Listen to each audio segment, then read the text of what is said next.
Yazdığım hər misrada sənə məxsus sətrim var. Aldığım hər nəfəsdə özünə məxsus sətrim var. Öz dəstli xəttim var. Sevgilən çox yazmasam belə, hörmətin qalmasa belə, nə də olsa xətrim var.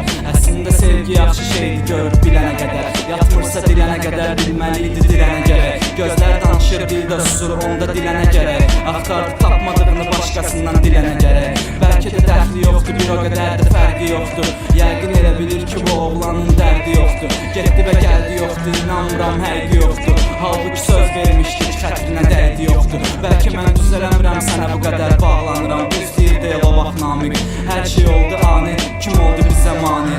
Bu adı yaddan çıxartma, defakto AK qafiyə maşını. Ya da ki Natiq ya.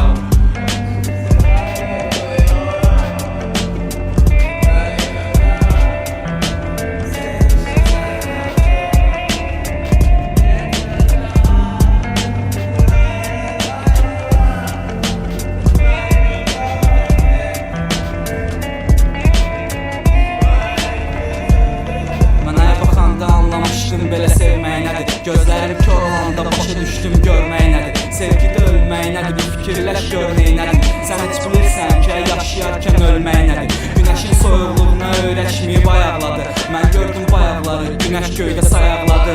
Mən baxa bilmirəm, sən titriyir əl ayaqlarım. Səbəbsə göydən yerə düşən ulduzuma ayaqladın ya. Təsəvvür elə ki, bu iki ağılsızın nağlı olsun.